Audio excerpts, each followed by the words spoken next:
Assalamualaikum, selamat pagi kepada anak-anak kelas 2 Al-Hanafi. Okey, insya-Allah hari ini kita akan sambung semula PDPR kita bagi mata pelajaran akhlak. Okey anak-anak, boleh buka buku teks, muka surat 26 dan 27.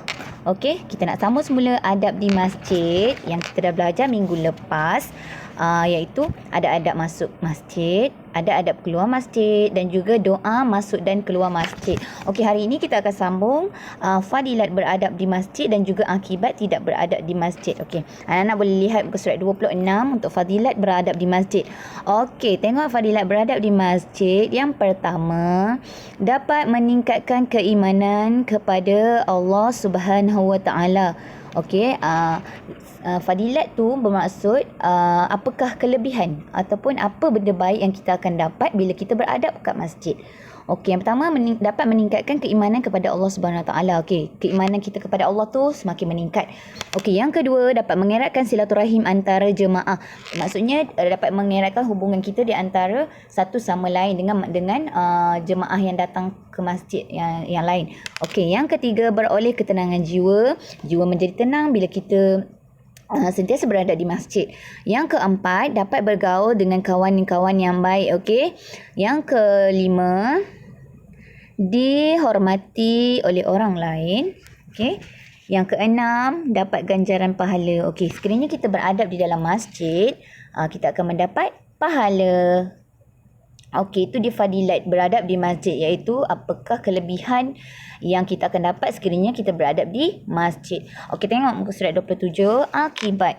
Apakah akibat tidak beradab di masjid? Akibat ialah kesan buruk sekiranya kita tidak beradab di masjid. Okey, apakah kesan buruk? Yang pertama, merosakkan keimanan diri. Okey, rosak iman kita kalau kita tak beradab di dalam masjid. Okey, yang kedua, menimbulkan kemarahan jemaah masjid. Okey, orang lain yang ada dekat masjid tu pun akan marah sekiranya kita tidak beradab di masjid. Contohnya kita membuat bising, kita membuang sampah ataupun kita mengambil barang yang ada dalam masjid. Okey, yang ketiga, tidak dihormati oleh jemaah masjid. Okey, orang yang ada dekat dalam masjid pun tak akan hormat kita. Okey, yang keempat, berdosa. Kita akan dapat dosa lah sekiranya kita tidak beradab di dalam masjid. Apa perkara-perkara yang tak boleh buat dalam masjid tu? Tu contohnya membuat bising, berlari-lari, mengambil barang yang ada di dalam masjid. Okey, dan sebagainya, membuat bising. Okey, menjerit-jerit, berlari-lari, bermain. Okey, faham tak anak-anak? Itu apa yang tak boleh buatlah di dalam masjid. Okey, sebab di dalam masjid adalah tempat beribadah ataupun tempat kita menunaikan solat, lagi tempat mulia, betul tak? Okey, jadi kita tidak boleh membuat perkara-perkara yang dilarang. Okey, jadi hari ini apa yang kita belajar ialah fadilat beradab di masjid, iaitu kelebihan ataupun benda baik yang kita akan dapat sekiranya kita beradab di masjid, dan kemudian akibat tidak beradab di masjid, iaitu kesan buruk yang kita akan dapat sekiranya kita tidak beradab di masjid. Okey, apa yang tak baik kita dapat kat situ. Okey, itu kesan buruk kesan buruk kalau kita tak beradab. Okey anak-anak, sekian saja PDPR kita pada pagi ini.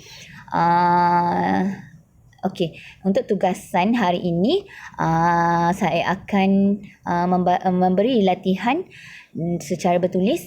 Kemudian anak-anak boleh siapkan tugasan dan hantarkan kepada ustazah.